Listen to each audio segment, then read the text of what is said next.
Assalamualaikum warahmatullahi wabarakatuh.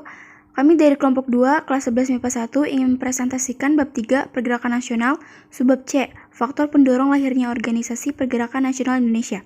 Perkenalkan, nama saya Alia Septiani dari kelas 11 MIPA 1. Perkenalkan, nama saya Elsa Ayu Mustika Ramadan dari kelas 11 MIPA 1.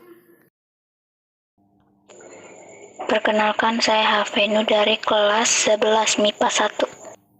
Assalamualaikum warahmatullahi wabarakatuh. Perkenalkan, nama saya Rahayu dari kelas 11 MIPA 1.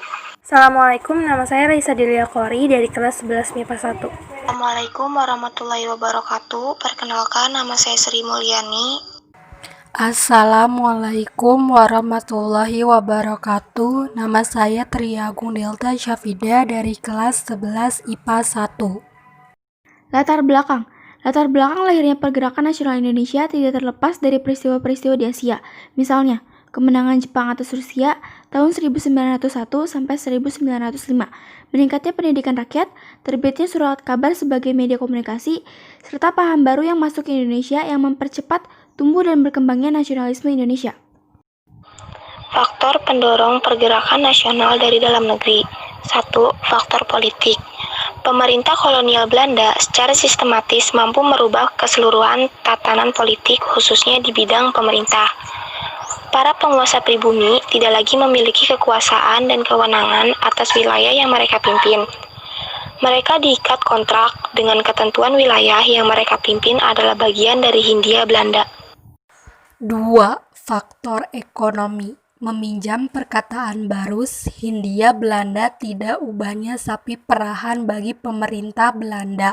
Melalui politik drainage, berbagai sumber daya alam Hindia Belanda dikeruk untuk dibawa ke negeri induk Belanda. Rakyat tidak lagi menjadi tuan atas tanahnya sendiri. Ketiga, faktor pendidikan. Sampai abad ke-19, perhatian pemerintah kolonial terhadap bidang pendidikan masih sangat kurang. Memang telah didirikan sekolah seperti Sekolah Dokter Jawa pada tahun 1851 yang nantinya menjadi Stovia. Memasuki abad ke-20, dengan adanya politik etis, jumlah sekolah yang tersebar di seluruh Hindia Belanda meningkat drastis. Namun tetap saja dirasa masih kurang, mengingat jumlah rakyat Indonesia yang banyak, sekitar 601 sekolah untuk 37 juta penduduk. 4. Faktor sosial. Diskriminasi yang dialami oleh rakyat Bumiputra tidak hanya terjadi di bidang pendidikan, tetapi juga bidang status sosial. Berdasarkan golongan dalam masyarakat, status orang Indonesia lebih rendah daripada status golongan orang Timur Asing, seperti Cina dan Arab. Pedagang-pedagang Cina misalnya diberi berbagai kemudahan, sedangkan golongan tertinggi dalam kaum kulit putih bangsa Eropa. 5. Faktor budaya. Kaum penjajah berhasil memasukkan nilai-nilai budaya asing sehingga mengakibatkan merosotnya beberapa budaya Indonesia dan hampir kehilangan kepribadiannya. Faktor pendorong pergerakan nasional dari luar negeri. 1. Kemenangan Jepang atas Rusia tahun 1905. Pada tahun 1905, Rusia terlibat perang dengan Jepang. Peperangan tersebut dimenangkan oleh Jepang. Kekalahan Rusia atas Jepang merupakan suatu pukulan yang terberat dan sangat memalukan bagi Rusia.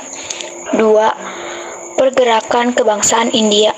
Memasuki abad ke-19, gerakan nasional India semakin radikal.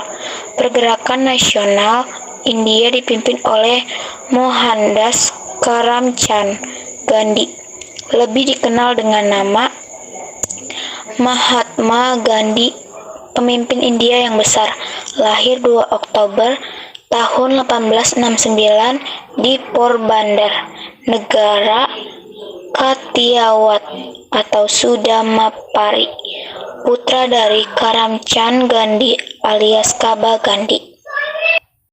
3. Pergerakan nasionalis Tiongkok Cina.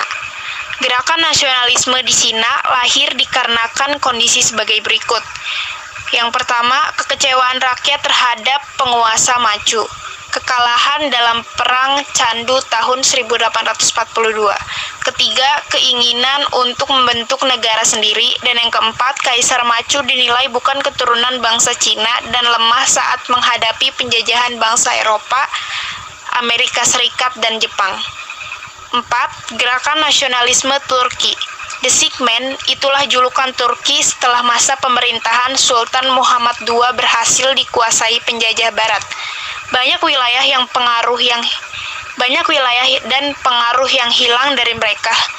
Tujuannya yang pertama, menyelamatkan Turki dari keruntuhan dengan mengadakan reorganisasi negara secara modern. Yang kedua, membentuk dan mengembangkan nasionalisme Turki. Yang ketiga, dan mempersatukan Turki ke dalam satu bangsa, bahasa, dan negara. 5. Gerakan Nasional Mesir. Setelah Perang Dunia Pertama, Mesir menuntut kemerdekaan kepada Inggris. Akhirnya tahun 1922, Mesir menjadi kerajaan di bawah persemakmuran Inggris. Tahun 1936, Mesir menjadi negara yang merdeka penuh.